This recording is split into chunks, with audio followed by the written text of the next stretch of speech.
যেতিয়া নৱগ্ৰহৰ দোষ বুলি ক'ব তেতিয়া হলে কি পূজা কৰিব লাগে বুলি ক'লে আমি একে আখৰে কোৱাটো জটিল হৈ যায় কাৰণ তাত গ্ৰহটো কোন গ্ৰহৰ দশাত তেওঁ চলি আছে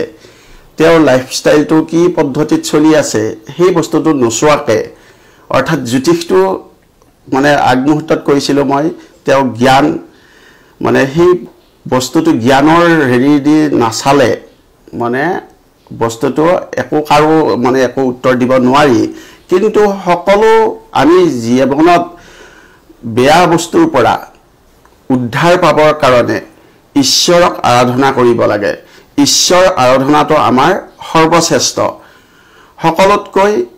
মানে ঈশ্বৰক আৰাধনা কৰিলে ধ্যান জপ স্পৰ্শ এবিলাক তেওঁলোকে অতি ভাল পায় এটো পূজা কৰিলে আপোনাৰ গ্ৰহ দোষ শেষ হ'ব এটো কৰিলে আপোনাৰ গ্ৰহ আৰু আহিব নোৱাৰে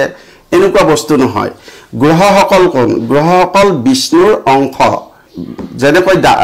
বিষ্ণু হেৰি কৰিছিল ৰূপ লৈছিল বৈশ্যকুৰ্ম বৰাহ সেই তেওঁলোকৰ এটা মানে তেওঁলোকে হল গ্ৰহ তেওঁলোকে বিষ্ণু যেতিয়া পালন কৰিবলগীয়া হৈছিল তেতিয়া গ্ৰহ হিচাপে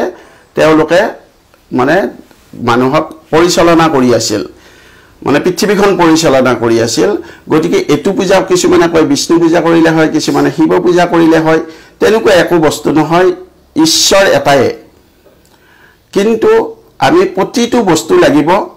ঈশ্বৰক একান্ত মনে যদি এজন দেৱতাক তেওঁলোকে আৰাধনা কৰে এজন যদি দেৱতাৰ ভক্ত হ'ব পাৰে আসল ভক্ত হ'ব পাৰে তেতিয়াহলে কোনো গ্ৰহই মানুহক মানে কেতিয়াও ওচৰ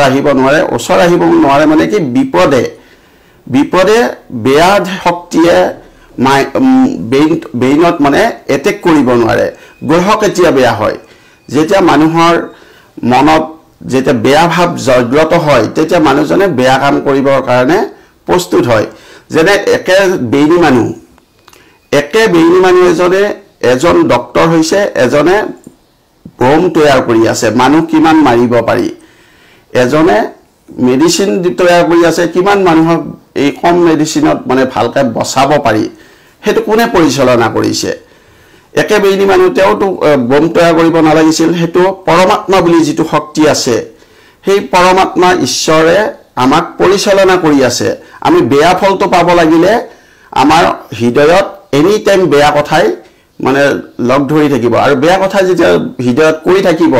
তেতিয়া আমি সকলো কাম বেয়া কাম কৰি উঠি আমি গ্ৰহক দোষ দিওঁ গতি গ্ৰহক দোষ দিয়া কথাটো আমি ইমান উচিত বুলি নাভাবো সকলো কথাতে যে আমাৰ